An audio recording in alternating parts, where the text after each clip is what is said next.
কথা ধারাবাহিকের নতুন পর্বে দেখা যায় যে বাড়ির সবাইকে এক জায়গায় সবার মন জয় করেছে কথা। আর এটা মোটেও সহ্য করতে পারছে না মেজো কাকিমা। তার সাথে তাল মিলিয়ে যাচ্ছে জেঠু দিদা। লেখা পিসি কিন্তু ছোট কাকিমাকে জানিয়ে দিল যে কথা কিন্তু ভালো মেয়ে, ওর অনেক গুণ আছে, কিন্তু এবারের হাল নিজের হাতে ধরে রাখতে চায় মেজো। তুমি তো বিদেশে থাকতে, তাই সবটা জানো না।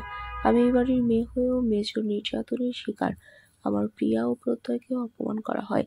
এবারও দেখা যাবে কথাকে সবার কাছে ব্যর্থ প্রমাণ করতে ব্যস্ত হয়ে যাবে। তারপরেই দেখা যায় সকলের সামনেই মেজো ঘোষণা দিল আজ দুপুরে সব রান্না করবে কথা। আমি জানি ও খুব ভালো রান্না করতে পারে। কর্তা দাদু বলে তা একদম ঠিক বলেছ। বিয়ের আগে তো ওর হাতে শিং মাছের ঝোল খেয়েই মুগ্ধ হয়ে গিয়েছিলাম। জেঠু দিদা বলে ঠাকুরপো আমরা কিন্তু কেউ রোগী নই, তাই ওসব শিং মাছের ঝোলের কথা বলবে না।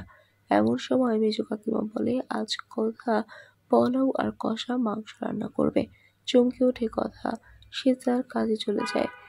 জুনি কথাকে বলে আমি তোকে সাহায্য করব। কথা বলে না না, সেটা তো হবে না, আমাকে একা একাই রান্না করতে হবে, অন্য কেউ সাহায্য করলে হবে না।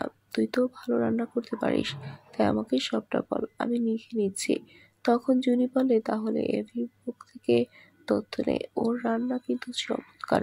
কথা মনে মনে বলে শেষ পর্যন্ত ওর রেসিপি দেখে রান্না করতে হবে। অন্যদিকে এভি কিন্তু আজ অফিস থেকে তাড়াতাড়ি ফিরবে গোবর দেবীর ব্যর্থতা দেখতে। বাড়িতে সবাই চলে এসেছে।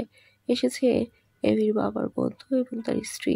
এখনো কষা মাংস রান্না শেষ হয়নি কথার। তাহলে কি শেষ পর্যন্ত হেরে যাবে কথা, নাকি কথার রান্না করা খাবার খেয়ে সবাই খুব খুশি হবে? বন্ধুরা, তোমাদের কি মনে হয়? এক্ষুনি একটি লাইক দিয়ে এবং কমেন্ট করে জানিয়ে দাও তোমাদের মতামত। ধন্যবাদ।